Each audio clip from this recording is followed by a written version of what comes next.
Hi, Zizaran here with another video, and I want to talk about maps and map sustain.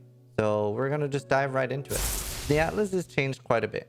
There are no longer 4 regions, and yeah, I've completed everything except the Delve map, which I haven't found yet. I haven't gotten it as a mission. Hopefully I'll get it today, but that's the only thing I'm missing, and I'm missing Cortex, Uber Elder, and the Feared, and then we are maxed out. This is currently what my Atlas looks like, but this is not what I recommended people start with, and I still don't recommend people start with this.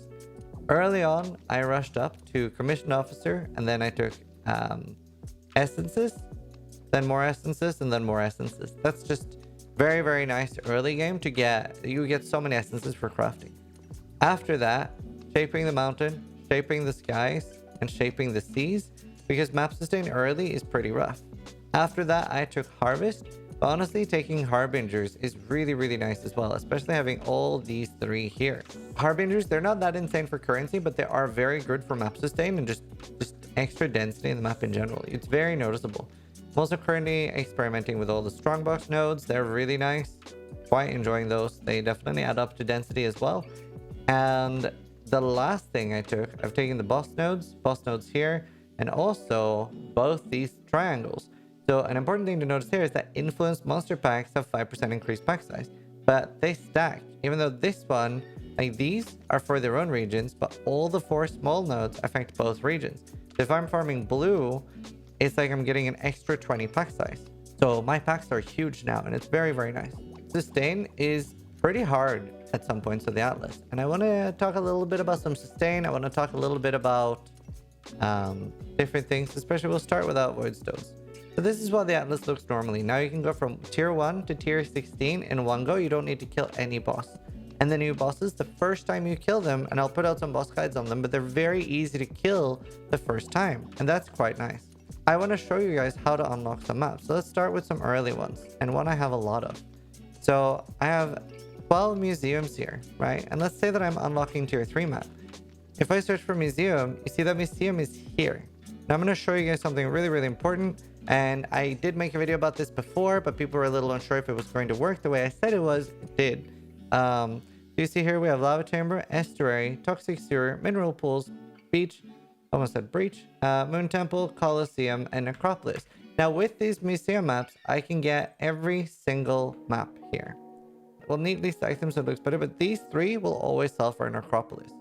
Right? Does that mean that every map, every museum map will sell for an necropolis? No. So these 3, they sell for an estuary. And these 3, they sell for a mineral pool. And these 3, they also sell for an necropolis. Now, I'm going to try to explain this as easy as possible. No matter what we do to any of these maps, no matter what combination we put them in, they will always sell for those same. Whether we put them in, like, it doesn't matter. You'll see we'll always get the same. However, think of this as like it's like a recipe. Think of every museum or every map in the game has its own item ID, right? In a database, they're all unique items. And that's important. So let's say that this is map number 36 billion and 4. This is map number 37 billion and 2, right? And then if we combine these 3, now we have a coliseum, right? Because we have, with these 3, we have the recipe for necropolis. With these 3, we have the recipe for mineral pools. Now, these give Colosseum. Obviously, now we have different maps, right? Like, with fiddling around with it, I could probably make all of these turn into Colosseum. Because they all have their own item ID, and you can just play around with the recipe. This isn't something we can, like, predict. So when you have, if you literally only have 3 maps, you're screwed. There's nothing you can do. No matter what you do, these are always going to turn into a necropolis. But once you have, I'm sure there's a math number for this, for how many we need to be able to get every map statistically. But you can see now that, okay, now it's Moon Temple, and I can just play around with one new one each time. And by switching out one new one, it's a whole new recipe, right? Toxic Sewer. So now you'll see that I've cycled through every single map. And hopefully that made sense. It is a little confusing, but hopefully you'll learn it by playing around with it and just trying out different combinations of the map. And they can sell for any map the tier above. And Horizon Orbs can do the same as well. Horizon Orbs can turn any of these into any of these. And it's very easy to see on a fresh map tab. If you look at my atlas, if I put in 3 of the void stones, these are similar to the old watch stones, my atlas will change. And now loads of maps will be tier 16. So now laboratory and bazaar and cells are tier 16. So if I really love running cells, that's my favorite map. What if I want to use a Horizon Orb to try to get a cells? It's never going to happen. Why is that? Well, that's because cells is not a natural tier 16. The 3-to-1 recipe and Horizon Orbs can only hit maps that are naturally tier 16. So only maps that would appear here. So that means that if you're Horizoning in tier 16, it can hit Ashen, Dungeon, Port, and Crimson Temple. So if I grab that dungeon again, I can get nice maps out of it. I can get Ashen. So that's the only maps it can go to. So we do have one nice tier 16 naturally. Next up, how does the favorite map system work?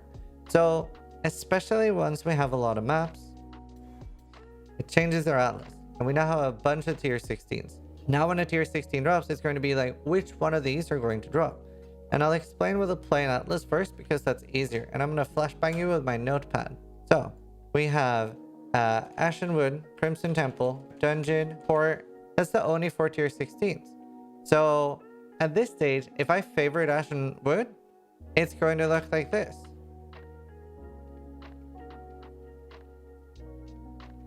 That's by favoring it at once. Now it exists 11 times. So when the pool drops, it will be like, is it Ashenwood, Crimson Temple, Dungeon, Port, or an Ashenwood, right? It'll choose 10 times. So if we favorited this 120 times, 2, 3, 4, 5, 6, 7, 8, 9, 10, 11, 12. I might have miscounted, but you get the idea, right?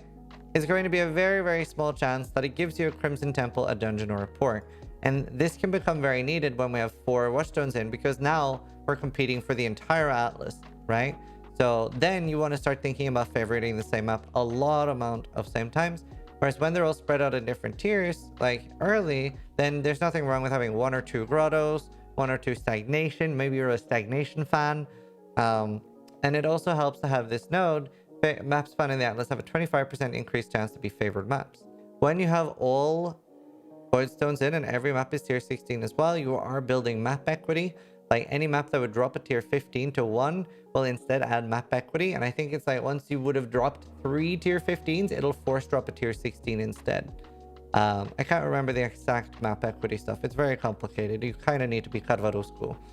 But it is a bit complicated, all the maths and stuff. And then there are other things we can do for sustain as well. Now, obviously, you need things on the Atlas that are giving you sustain.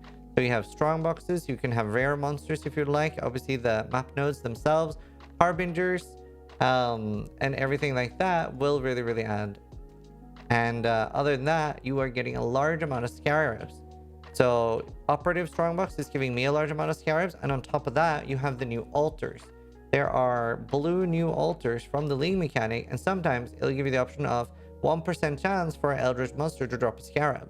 So even though I'm an SSF and I've barely run Betrayal, I have a large amount of Scarabs and I've been using them. I just ran through all my Expedition Scarabs, and I just respec out of Expedition because it's just kind of tedious and boring. That is actually why I have so much chaos. So I had like 400, 500 C. Scarabs, very, very important. They add a lot of density. So the ones that are good for like map sustain and density. Elder, you know, I'm kind of two ways about Elder, because now this adds so much density anyway, and so does this. So, and that's every map. So I guess Elder Scarab, it does add a lot of density, but maybe it's not worth it. Then again, do they drop that many maps? I don't know. But either way, Elder does drop a lot of Scarabs, and it can be a great way for you to get influence items that you can then swap using the Harvest Influence swap. So that looks like this. That's a good source of influence items now. Other than that, Breach is good for density and just extra maps, XP, etc. Abyss, really, really good for it. Obviously, Harbinger, great. Cartography Scarab, really good. Shaper, same problem as Elder. You do also get a lot of these from Harvest. So you can see I have 9 domination. That's 6 additional shrines. That's a lot of extra maps. And then I've been running a lot of ambush. That's because I really want to get a bunch of diviners. I want to try to get some interesting divination cards that I can double on harvest. Like, for example, getting a doctor or a fiend would be a really nice project to try to double up until I hopefully get a headhunter that way. Sextants as well. Sextants, I've completely run out. I've been spam running them. Another thing that's really, really important for evolving your Atlas is Commander Kirac, who replaced Sana. Now, he has loads of different missions, and remember, all of them reset when you do one. So if you have, let's say that I had 13 white missions, 6 yellows, and 7 reds. And I want to be very careful what I run my reds on, because that can spawn things like Cortex. It can spawn really, really good, like also harvest missions. I'd rather run in reds or yellows than in whites. So I want to be really careful when I reset it. But I could run a bunch of white missions to reset my red. I could run all those 13, and each time these will reset. And each time I open a mission, his shop and what he's selling will reset. And these can be really good. He can sell div cards, he can sell Cortex, and loads of nice things. So make sure you check those out. And he has some really good missions too, which is like a full stack of divination cards. So if you see that in like a burial chamber or a spider forest or something that drops a really good divination card, absolutely run that. That is everything I can think of for map sustain and evolving your Atlas. I really hope the video helps. Thanks so much for watching, and subscribe if you liked the video, but more importantly, try to die less than I do.